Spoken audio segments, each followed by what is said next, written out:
ಬಾಲ ಅವತಾರಿಕನು ಈತನು ಪರಮಪುರುಷನ ದಿವ್ಯ ರೂಪನು, ಲೀಲೆ ಮಾಡಲು ನಿಮ್ಮ ಗ್ರಹದಲ್ಲಿ ಜನ್ಮ ತಾಳಿಹನು.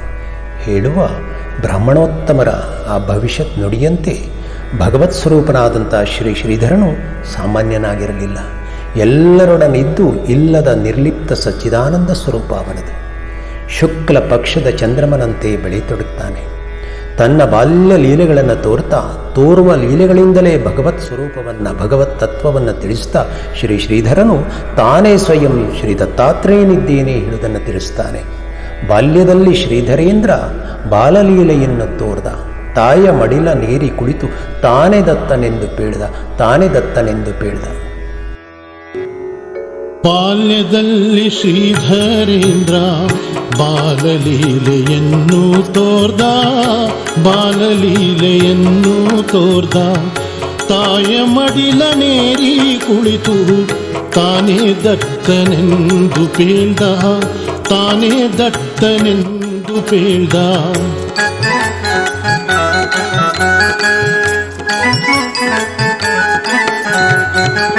ಬಾಲ್ಯದಲ್ಲಿ ಶ್ರೀಧರೇಂದ್ರ ತಾಯ ಪ್ರೇಮದಲ್ಲಿ ಬೆಳೆದ. ಶುಕ್ಲಚಂದ್ರನಂತೆ ಬೆಳೆದ. ಮುಂದೆ ಜನಕ ನಾರಾಯಣನು ಹರಿಯ ಪಾದ ಸೇರಿಕೊಂಡ. ಕಮಲ ಹಿರಿಯ ಸುತನೂ ಹೋದ.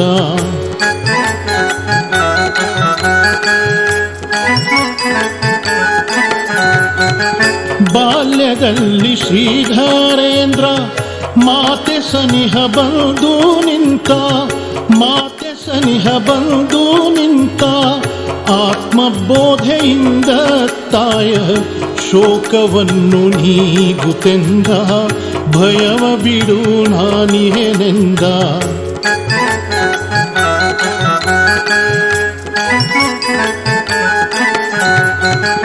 ಬಾಲ್ಯದಲ್ಲಿ ಶ್ರೀಧರೇಂದ್ರ ಮಾತೆ ಕಂಗಳಶ್ರೂವಳಿಸಿ ಜ್ಞಾನ ಬೋಧೆಯನ್ನು ತಿಳಿಸಿ. ತೋರ್ದ ಮುದ್ದು ನಗೆಯ ಸುರಿಸಿ.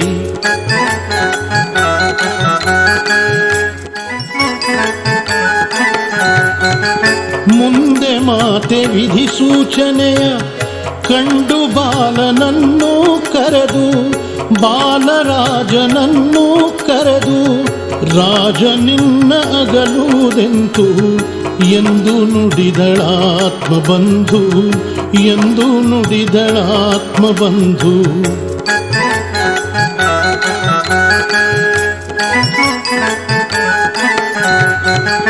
ರಾಜ ನಿನ್ನ ತೊರೆದು ಹೋಗುವ ಕಾಲವೆನಗೆ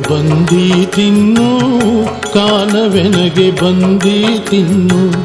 ಭಾರತಾಂಬೆ ಮಡಿಲಲ್ಲಿಂದು ಬಿಟ್ಟು ಪಾದ ಸೇರ್ವೆ ನಿನ್ನು. ಹರಿಯ ಪಾದ ಸೇರ್ವೆ ಇಂದು.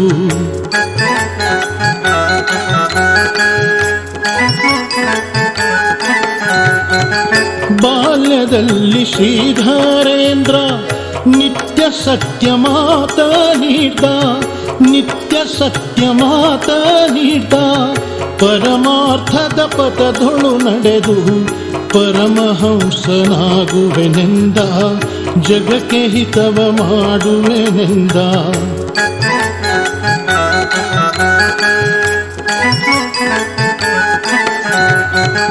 ಬಾಲಗುರುವ ಮಾತೆ ಸನಿಹ ರಾಜರಾಜ ಎಂದು ಕರೆದು. ರಾಜನಲ್ಲಿ ದತ್ತನ ಕಂಡು ದತ್ತಪಾದ ಸೇರ್ದಳಂದು. ಶ್ರೀಧರ ಎಂದು.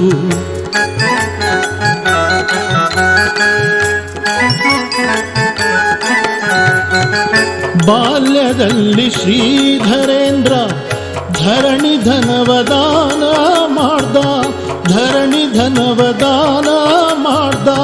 ತಪೋನಿರತನಾಗಲಿಕೆಂದು ರಾಮಸ್ಮರಣೆ ಮಾಡುತ್ತ ನಡೆದ.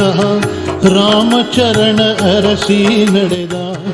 ಬಾಲ್ಯದಲ್ಲಿ ಶ್ರೀಧರೇಂದ್ರ ಬಾಲಲೀಲೆಯನ್ನು ತೋರ್ದ ಬಾಲಲೀಲೆಯನ್ನು ತೋರ್ದ ತಾಯ ಮಡಿಲನೇರಿ ಕುಳಿತು ತಾನೇ ದತ್ತನೆಂದು ಪೇಳ್ದ ತಾನೇ ದತ್ತನೆಂದು ಪೇಳ್ದ ಬಾಲ್ಯದಲ್ಲಿ ಶ್ರೀಧರೇಂದ್ರ ಬಾಲಲೀಲೆಯನ್ನು ತೋರ್ದ ಬಾಲಲೀಲೆಯನ್ನು ತೋರ್ದ